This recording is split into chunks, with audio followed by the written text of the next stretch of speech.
नमस्कार भैया बहनों, आज हम अध्याय 6 के टॉपिक जैव प्रक्रम का भाग 1 पढ़ेंगे। इसमें हम जीवन में पाए जाने वाली विभिन्न प्रक्रम जो कि हमारे शरीर को के अनुरक्षण का काम करते हैं उनके बारे में पढ़ेंगे। इसमें हम पोषण के बारे में, पाचन के बारे में, इसके अलावा उत्सर्जन के बारे में और परिसंचरण के बारे में पढ़ेंगे। जैसा कि हम जानते हैं कि सजीव और निर्जीव, सजीव जो होते हैं जिनमें वृद्धि, प्रजनन, उत्सर्जन, पाचन ये सभी क्रियाएं होती है, वहीं निर्जीव में ये क्रियाएं नहीं होती है। सजीव में गति और प्रचलन होती है, मतलब सजीव एक स्थान से दूसरे स्थान पर चल सकते हैं, उनमें गति होती है, वहीं निर्जीव में कोई गति और प्रचलन नहीं होता है। इसी प्रकार जो जैव प्रक्रम है, ये जैव प्रक्रम जितने भी सजीव होते हैं उनमें ही संचालित होता है। और जैव प्रक्रम क्या होता है इसे हम पढ़ते हैं। जैव प्रक्रम जो है वे सभी प्रक्रम जो सम्मिलित रूप से अनुरक्षण का कार्य करते हैं जैव प्रक्रम कहलाते हैं। मतलब कि हमारे शरीर के अंदर जितने भी प्रक्रम चल रहे हैं, चाहे वो पाचन हो, उत्सर्जन हो, परिसंचरण हो या हमारे अंदर शरीर में वृद्धि हो रही है, ये सभी जो प्रक्रम सम्मिलित रूप से चल रहे हैं और हमारे शरीर को रक्षा प्रदान कर रहे हैं, सुरक्षा प्रदान कर रहे हैं, तो इस कार्य को हम जैव प्रक्रम कहते हैं। इस जैव प्रक्रम के अंतर्गत जैसे पोषण आता है, पोषण के अंतर्गत हम जो भी भोजन लेते हैं और भोजन लेने के बाद जो ऊर्जा हमें प्राप्त होती है, उस ऊर्जा से हमारे शरीर की सभी क्रियाएं संचालित होती है। हमारी वृद्धि होती है, हम एक स्थान से दूसरे स्थान पर चल सकते हैं, वो पोषण के कारण। अगर हम पोषण उचित नहीं लेंगे तो हमारा शरीर धीरे धीरे कमजोर हो जाएगा और हमारा शरीर काम करना बंद कर देगा।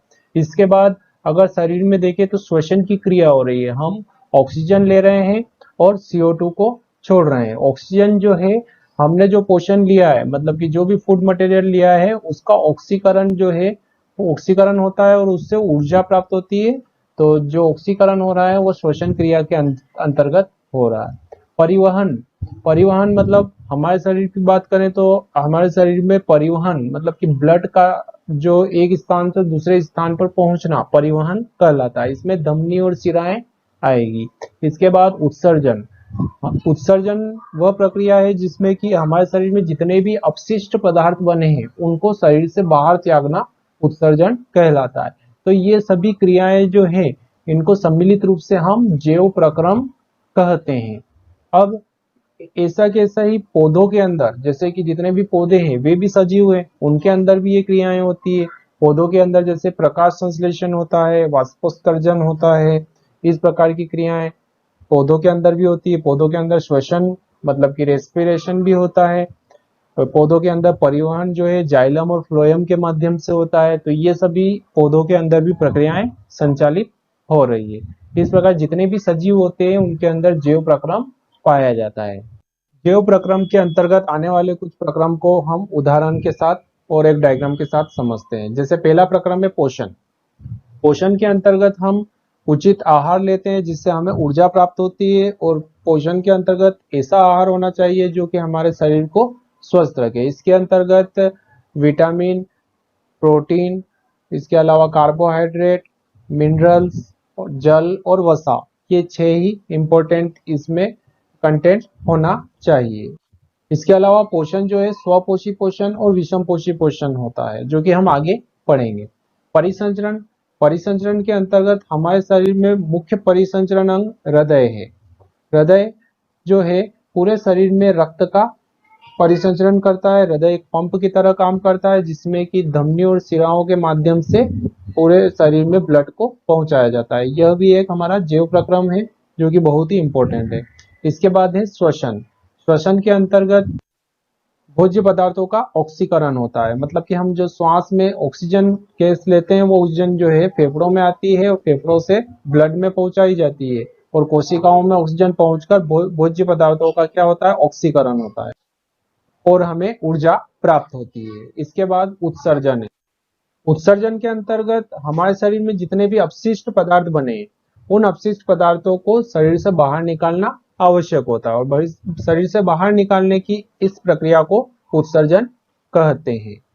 इस प्रकार से ये जैव प्रक्रम के उदाहरण हैं जो कि आगे हम डिटेल में पढ़ेंगे। पोषण या न्यूट्रिशन, जब हम टहलते हैं या साइकिल सवारी करते हैं या हम कोई अन्य कार्य करते हैं, तब हमें ऊर्जा की आवश्यकता होती है। और यह ऊर्जा हमें किससे प्राप्त होती है? यह ऊर्जा हमें भोजन से प्राप्त होती है। और इसी के साथ ही हमारे शरीर के अंदर जितनी भी क्रियाएं चल रही है, हमारे शरीर की वृद्धि हो रही है, विकास हो रहा है, और साथ ही हमारे शरीर में जो प्रोटीन का संश्लेषण हो रहा है, उसके लिए भी हमें विभिन्न पदार्थों की आवश्यकता पड़ती है और साथ ही ऊर्जा की आवश्यकता लगती है। इसके लिए हमें पोषण की आवश्यकता होती है। अतः जीवों को सभी कार्यों के लिए ऊर्जा की आवश्यकता होती है, और यह जो ऊर्जा है भोजन से प्राप्त होती है। मतलब कि पोषण की परिभाषा इस प्रकार से होगी, जीवों के भोजन ग्रहण करने तथा उसका उपयोग कर ऊर्जा प्राप्त करने की प्रक्रिया या प्रक्रम को हम पोषण कहते हैं। तो पोषण एक प्रकार की ऐसी प्रोसेस है जिसमें कि भोजन को ग्रहण किया जाता है, और ग्रहण किए गए भोजन से ऊर्जा प्राप्त की जाती है, और उस ऊर्जा का उपयोग हमारे शरीर की वृद्धि एवं विकास के लिए और अन्य कार्यों के लिए किया जाता है। तो इस पूरे प्रक्रम को हम पोषण कहते हैं। अब जैसे कि कुछ न्यूट्रिएंट्स, जैसे कुछ आहार के बारे में देखते हैं, जैसे ग्रेन्स, मतलब कि जितने भी अनाज और दालें हैं उनसे हमें कार्बोहाइड्रेट और प्रोटीन प्राप्त होता है। जितने भी अनाज होते हैं जैसे कि मक्का, गेहूं, इनसे हमें कार्बोहाइड्रेट प्राप्त होता है जो हमें ऊर्जा प्रदान करता है। साथ ही जितनी भी दाल होती है, चना, मूंग, मटर, इन दालों से हमें प्रोटीन प्राप्त होता है, जो कि प्रोटीन हमें वृद्धि और मरम्मत का काम करता है। हमारे शरीर की जो वृद्धि होती है वो प्रोटीन के कारण होती है, और टूट फूट की जो मरम्मत होती है वो प्रोटीन के कारण होती है। इसके बाद जो वेजिटेबल्स और फ्रूट्स है, वेजिटेबल और फ्रूट्स से हमें विटामिन प्राप्त होते हैं, साथ ही प्रोटीन और कार्बोहाइड्रेट भी प्राप्त होता है। विटामिन जो है हमारे शरीर में विभिन्न प्रकार के रोगों से लड़ने में मदद करते हैं। कुछ डेयरी प्रोडक्ट हैं, और डेयरी प्रोडक्ट जैसे दूध है, दही है, इनसे हमें जो है प्रोटीन प्राप्त होता है। ऑयल, साल्ट और शुगर, ऑयल जितना भी है, ऑयल से हमें फैट प्राप्त होता है, साल्ट से हमें जितना भी जैसे खनिज है वो प्राप्त होता है, और शुगर से हमें कार्बोहाइड्रेट प्राप्त होता है। तो इस प्रकार से हमें बैलेंस्ड फूड, मतलब कि संतुलित आहार लेना चाहिए जो शरीर के विकास और वृद्धि के लिए अच्छा होता है। सजीव अपना भोजन कैसे प्राप्त करते हैं? सजीव अपना भोजन कैसे प्राप्त करते हैं? मतलब कि जो प्रकृति में जितने भी सजीव, जितने भी जीव जंतु, पेड़ पौधे पाए जाते हैं, उनमें ऊर्जा और पदार्थ की जो आवश्यकता होती है वो लगभग समान होती है, लेकिन इन चीजों की आपूर्ति जो है भिन्न भिन्न तरीकों से होती है। जैसे कि जितने भी हरे हरे पेड़ पौधे हैं, हरे पेड़ पौधों में प्रकाश संश्लेषण के माध्यम से भोजन बनता है, भोजन प्राप्त करते हैं। और प्रकाश संश्लेषण के अंतर्गत जो ये अकार्बनिक जो पदार्थ होते हैं, अकार्बनिक स्रोत होते हैं, उनसे भोजन बनाते हैं। वहीं जितने भी जंतु है, चाहे उनमें एक कोशिकीय जीव हो या बहुकोशिकीय जीव, वे अपने भोजन के लिए दूसरे जीवों पर निर्भर रहते हैं। मतलब कि जितने भी हरे पेड़ पौधे उनमें स्वपोषी पोषण पाया जाता है, और जितने भी जीव दूसरे स्रोतों पर भोजन के लिए निर्भर रहते हैं, उनका जो पोषण होता है वो विषम पोषी पोषण होता है। तो जीवों के द्वारा पोषण के लिए आवश्यक ऊर्जा प्राप्ति के तरीकों में भिन्नता के आधार पर पोषण दो भागों में बांटा जा सकता है, जैसे कि स्वपोषी पोषण और विषम पोषी पोषण। स्वपोषी पोषण में हरे पेड़ पौधे, शैवाल को सम्मिलित किया गया है। वहीं विषम पोषी पोषण में एक कोशिकीय जीव में अमीबा, पैरामीशियम, यूग्लिना, इसके अलावा जितने भी जंतु है, मनुष्य है, ये विषम पोषी पोषण के अंतर्गत माने गए। एक है यूग्लिना। यूग्लिना जो है सूर्य प्रकाश की उपस्थिति में स्वपोषी पोषण प्रदर्शित करता है, वहीं सूर्य प्रकाश की अनुपस्थिति में विषम पोषी पोषण दर्शाने लगता है। तो यूग्लिना स्वपोषी भी है और विषम पोषी भी है। स्वपोषी पोषण, स्वपोषी पोषण मतलब कि स्वयं के द्वारा बनाए गए भोजन से जो पोषण प्राप्त होता है उसे स्वपोषी पोषण कहते हैं। मतलब कि जितने भी हरे पेड़ पौधे हैं, शैवाल है और कुछ जीवाणु हैं, इनके अंदर स्वपोषी पोषण की प्रक्रिया पाई जाती है। हरे पौधे जो है प्रकाश संश्लेषण द्वारा अपना भोजन स्वयं बनाते हैं। तो इस प्रकार के पोषण को हम स्वपोषी पोषण कहते हैं। हम देखते हैं कि जितने भी हरे पेड़ पौधे हैं, जितने भी शैवाल है, ये इनके लिए जो है ये दूसरे पर निर्भर नहीं रहते हैं, मतलब भोजन किसी दूसरे जीव से प्राप्त नहीं करते, ये अपना भोजन स्वयं बनाते हैं। और इनको किस किस की आवश्यकता लगती है? एक तो सूर्य प्रकाश की, जल की, और साथ ही कार्बन डाइऑक्साइड की आवश्यकता लगती है। तो इस प्रकार से स्वपोषी पोषण में ऐसे जीवों को रखा गया है जो अपना भोजन स्वयं बनाते हैं, और दूसरे जीवों पर निर्भर नहीं रहते हैं, उन्हें स्वपोषी जीव कहते हैं और उनके द्वारा जो पोषण होता है उसे स्वपोषी पोषण कहते हैं। स्वपोषी पोषण, अब जितने भी हरे पेड़ पौधे हैं उनके अंदर प्रकाश संश्लेषण द्वारा अपना भोजन स्वयं बनाने की क्षमता होती है। और प्रकाश संश्लेषण के लिए क्या क्या पदार्थ की आवश्यकता लगती है वो देखते हैं। सबसे पहला है सूर्य प्रकाश, सनलाइट। पृथ्वी पर एकमात्र ऊर्जा का स्रोत है सूर्य। सूर्य से ही जो है हमें ऊर्जा प्राप्त होती है और यह एक रूप से दूसरे रूप में बदलते हुए हमारे पास प्राप्त होती है। सूर्य से जो ऊर्जा प्राप्त होती है उससे जो क्लोरोफिल होता है, वह क्लोरोफिल जो है सूर्य की ऊर्जा को रासायनिक ऊर्जा में, जैव रासायनिक ऊर्जा में परिवर्तित कर देता है। तो सबसे पहला जो पदार्थ है वह सूर्य का प्रकाश है। दूसरा है कार्बन डाइऑक्साइड। प्रकृति में जो कार्बन डाइऑक्साइड का उपयोग करते हैं पौधे और साथ ही आगे अपना फूड मटेरियल ग्लूकोज बनाते हैं। तो प्रकृति में जितनी भी कार्बन डाइऑक्साइड होती है उसको उपयोग करने का काम पौधे करते हैं। इसके बाद जल, वाटर, जल जो है ये जमीन से प्राप्त करते हैं। इसके बाद क्लोरोफिल, क्लोरोफिल जो है पत्तियों के अंदर पाया जाता है। क्लोरोफिल एक वर्णक है हरे रंग का और ये प्रकाश को जो है अवशोषित करने का काम करता है। तो इस प्रकार से प्रकाश संश्लेषण के चार जो है पदार्थ है, सूर्य का प्रकाश, कार्बन डाइऑक्साइड जो कि वायुमंडल से प्राप्त करते हैं, जल, क्लोरोफिल, ये सभी कच्चे पदार्थ है प्रकाश संश्लेषण के लिए। अब जैसे कि पत्ती है, उस पत्ती की आंशिक संरचना की बात करें कि इसमें क्लोरोफिल वर्णक कहाँ पाया जाता है, तो उसकी बात करें जैसे ये सामान्य पत्ती है। इस पत्ती में जो मध्य में ये जो सिरा पाया जा रहा है इसको मध्य सिरा कहेंगे।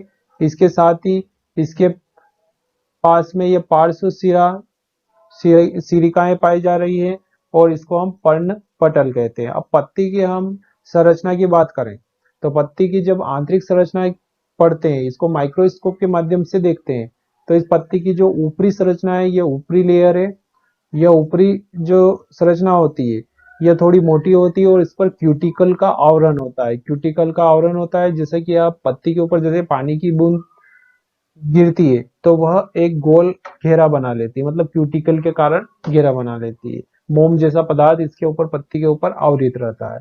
ये पत्ती की ऊपरी बाह्य त्वचा है।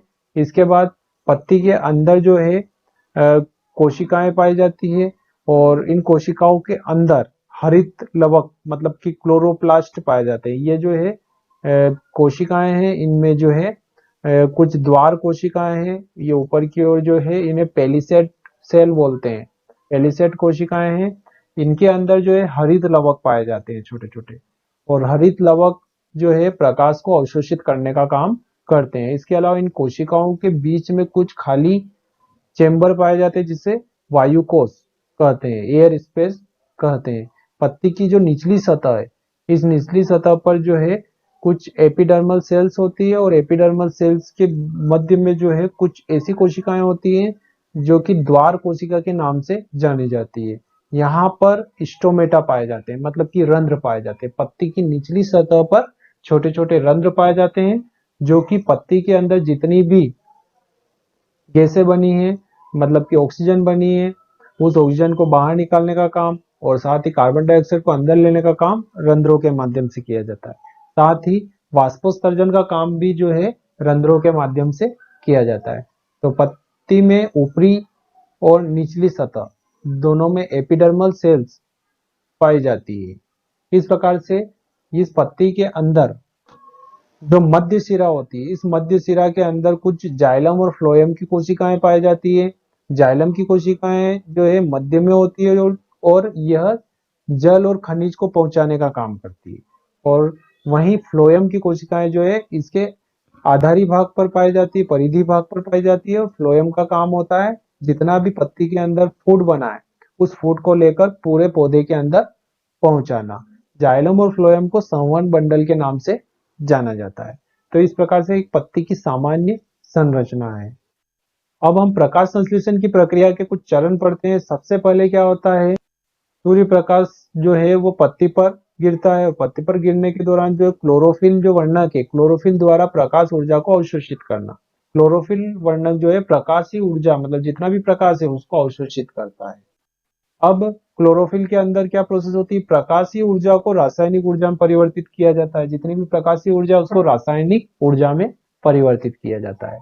इसके बाद जल के अणुओं का हाइड्रोजन और ऑक्सीजन में अपघटन होता है। जल का सूत्र होता है H2O। अब H2O का क्या हो जाएगा, अपघटन हो जाएगा। इससे हाइड्रोजन और ऑक्सीजन अलग अलग हो जाएगा। और इसी के साथ ही जो पौधे कार्बन डाइऑक्साइड ले रहे हैं उस कार्बन डाइऑक्साइड का कार्बोहाइड्रेट में अपचयन हो जाएगा। मतलब कार्बन डाइऑक्साइड CO2 जो है आगे C6H12O6 कार्बोहाइड्रेट में परिवर्तित हो जाएगा और इस प्रकार से पौधे का भोजन बन जाएगा। अब हम स्वपोषी पोषण के अंतर्गत जो प्रकाश संश्लेषण की प्रक्रिया है उसको पढ़ते हैं। जो कि हमने प्रकाश संश्लेषण में जितना भी पढ़ा है उससे एक परिभाषा बनती है। प्रकाश संश्लेषण वह प्रक्रिया है जिसके द्वारा हरे पौधे सूर्य प्रकाश की उपस्थिति में जल और कार्बन डाइऑक्साइड के सहयोग से कार्बोहाइड्रेट का निर्माण करते हैं तथा इस प्रक्रिया में उत्पाद के रूप में ऑक्सीजन निर्मुक्त होती है। इसे हम प्रकाश संश्लेषण कहते हैं। मतलब कि जितने भी हरे पेड़ पौधे हैं वह वायुमंडल से CO2 लेते हैं और जमीन से जल लेते हैं और साथ ही सूर्य प्रकाश की उपस्थिति में क्लोरोफिल की सहायता से अपना भोजन जो है कार्बोहाइड्रेट C6H12O6 बनाते हैं और साथ ही वातावरण में जलवाष्प और ऑक्सीजन विमुक्त करते हैं। ऑक्सीजन हमारे लिए प्राणवायु है जो हमें पौधों से प्राप्त होती है और साथ ही हम श्वसन के अंतर्गत जो कार्बन डाइऑक्साइड छोड़ते हैं उस कार्बन डाइऑक्साइड का उपयोग पौधे करते हैं। इस प्रकार से पौधे हमारे लिए बहुत ही महत्वपूर्ण है जो कि प्रकाश संश्लेषण के माध्यम से कार्बन डाइऑक्साइड की मात्रा को नियंत्रित कर रहे हैं। विषम पोषी पोषण, जैसा कि नाम से स्पष्ट है विषम प्लस पोषी, मतलब कि ऐसे जीव जो दूसरे जीवों से अपना भोजन या दूसरे स्रोत से अपना भोजन लेते हैं उसे विषम पोषी जीव कहते हैं और इस पोषण की विधि को विषम पोषी पोषण कहते हैं। तो जब कोई जीव अन्य जीव द्वारा बनाए गए भोजन से पोषण या न्यूट्रिशन प्राप्त करता है तो यह विषम पोषी पोषण या हेटरोट्रोपिक न्यूट्रिशन कहलाता है। इसी प्रकार ऐसे जीव जो दूसरे जीव द्वारा बनाए गए भोजन से पोषण प्राप्त करते हैं इन जीवों को विषम पोषी जीव या हेटरोट्रॉप्स कहते हैं। इसके अंतर्गत समस्त एक कोशिकी एवं बहुकोशिकी जीवों को सम्मिलित किया गया है। एक कोशिकी जीव के अंतर्गत जैसे अमीबा, पैरामीशियम हुआ, यह अपना भोजन जो है शरीर की संपूर्ण सतह से प्राप्त कर सकते हैं। इसके अलावा कुछ जटिल जीव होते हैं जो भोजन को निगलते हैं, खाते हैं और खाने के बाद उसका पाचन होता है और पाचन के बाद उस जटिल पदार्थ को सरल पदार्थ में विघटित करते हैं और उससे ऊर्जा प्राप्त करते हैं। इनके अंतर्गत जो है बहुकोशिकीय जीव जैसे मनुष्य, गाय, हाथी, घोड़ा, कौवा, इन सभी जीवों को रखा गया है। अब हम पढ़ते हैं स्वपोषी पोषण और विषम पोषी पोषण में अंतर। स्वपोषी और विषम पोषी दोनों पढ़ा है, इसमें हम अंतर पढ़ते हैं। स्वपोषी पोषण मतलब वे जीव जो प्रकाश संश्लेषण की क्रिया द्वारा सरल अकार्बनिक पदार्थों से जटिल कार्बनिक पदार्थों का निर्माण करते हैं और अपना भोजन स्वयं बनाते हैं, उन्हें स्वपोषी जीव कहलाते हैं। इसके अलावा विषम पोषी जीव जैसे कि वे जीव जो कार्बनिक पदार्थ और ऊर्जा को अपने भोज्य पदार्थ के रूप में अन्य जीवित या मृत पौधों या जंतुओं से प्राप्त करते हैं, उसे विषम पोषी जीव कहते हैं। ये दोनों डिफरेंस हो गए, मतलब इनकी परिभाषा से डिफरेंस बन गए हैं। इसके अलावा स्वपोषी जीव जो होते हैं इनमें भोजन जो है ये स्वयं तैयार करते हैं, ये अपना भोजन स्वयं बनाते हैं, लेकिन विषम पोषी जीव अपना भोजन स्वयं तैयार नहीं कर सकते, दूसरे जीवों या दूसरे पौधों पर अपना जो भोजन के लिए निर्भर रहते हैं। इसके अलावा स्वपोषी पोषण के अंतर्गत जो है जीव आते हैं उनमें क्लोरोफिल होता है और क्लोरोफिल की उपस्थिति के कारण ये अपना भोजन बना पाते हैं। इसके अंतर्गत जो है हरे पौधे आते हैं और विषम पोषी पोषण में क्लोरोफिल की आवश्यकता नहीं होती है, क्लोरोफिल नहीं होती है और साथ ही ये हरे नहीं होते हैं। वहीं स्वपोषी पोषण में प्रकाश संश्लेषण की क्रिया इंपॉर्टेंट है, वहीं विषम पोषी में कोई प्रकाश संश्लेषण की क्रिया इंपॉर्टेंट नहीं है। इसी प्रकार स्वपोषी का उदाहरण जैसे सभी हरे पौधे, शैवाल, युगलिना है, वहीं विषम पोषी का उदाहरण है युगलिना को छोड़कर सभी जंतु, अमरबेल, जीवाणु, कवक, मनुष्य, सभी जीव आ गए हैं। युगलिना जो है सूर्य प्रकाश की उपस्थिति में प्रकाश संश्लेषण के माध्यम से अपना भोजन स्वयं भी बना सकता है और सूर्य प्रकाश की अनुपस्थिति में वो विषम पोषी के समान व्यवहार भी दर्शा सकता है। अब हम अमीबा में पोषण ग्रहण करने की विधि पढ़ते हैं। अमीबा क्या है, एक कोशिकीय जीव है, इसका आकार अनियमित होता है। तो अमीबा एक कोशिकीय अनियमित आकार का जीव है। यह जो है यूकैरियोटिक कोशिका से बना होता है, इसमें केंद्रक सुविकसित होता है, साथ ही फूड वैक्यूल्स भी इसमें पाए जाते हैं। जब ये जो भोजन है, भोजन को ग्रहण करता है, इसमें क्या होता है कि इसकी अमीबा की जो सरफेस है, मतलब जो सतह है, कोशिकी सतह है या कोशिकी स्तर है, इस स्तर पर अंगुली के समान उभार पाए जाते हैं। जैसे ये अंगुली के समान उभार दिखाई दे रहे हैं, इन अंगुली के समान उभार को हम कूटपाद या सूडोपोडिया कहते हैं। कूटपाद या सूडोपोडिया जो है, इसके प्रचलन में भी काम करते हैं और साथ ही खाद्य पदार्थों को ग्रहण करने में भी इंपॉर्टेंट रोल प्ले करते हैं। जब कोई खाद्य कण या खाद्य पदार्थ जो है अमीबा की सरफेस के समीप आता है, तो जैसे ही समीप आता है तो ये खाद्य पदार्थ जो है इन सूडोपोडिया के बीच में चला जाता है। अब ये सूडोपोडिया जो है आपस में, ये जो उभार है कूटपाद, ये आपस में मिल जाते हैं। तो इस दौरान क्या होता है कि जो बीच में एक खाद्य रिक्तिका निर्मित होती है, मतलब इसमें जो बाहरी फूड मटेरियल है, इस प्रकार से ये रिक्तिका अंदर जाके चली गई। इस प्रकार से यह जो प्रोसेस कहलाती है, इस प्रोसेस को फेगोसाइटोसिस कहते हैं या पिनोसाइटोसिस कहते हैं। जैसे कि जटिल ठोस पदार्थों को अगर अमीबा ग्रहण करेगा तो उसे फेगोसाइटोसिस कहेंगे, वहीं लिक्विड पदार्थ को अगर अमीबा अंदर एब्जॉर्ब करेगा तो इसे पिनोसाइटोसिस कहेंगे। तो यहाँ पर अमीबा ने जो खाद्य पदार्थ को अंदर ग्रहण किया और ये एक वैक्यूल्स बन गई, जिसको खाद्य रिक्तिका या फूड वैक्यूल्स कहते हैं। अब ये फूड वैक्यूल्स जो है अमीबा के कोशिका द्रव में चली गई। यहाँ पर विभिन्न प्रकार के हाइड्रोलाइटिक जो एंजाइम होंगे, वो एंजाइम जो है इस फूड वैक्यूल्स के अंदर जो भी फूड मटेरियल है, खाद्य पदार्थ है, उसको क्या कर देंगे, डाइजेस्ट कर देंगे और उससे आवश्यक चीजों को लेंगे, उससे ऊर्जा प्राप्त करेंगे। इसके बाद जो अपशिष्ट पदार्थ इस अमीबा के अंदर बनेगा, वो अपशिष्ट पदार्थ जो है एक प्रकार की अपशिष्ट पदार्थ युक्त वैक्यूल बनेगी और उसके माध्यम से शरीर की सतह पर आकर उसे बाहर त्याग दिया जाएगा। तो इस प्रकार से अमीबा के अंदर पोषण होता है।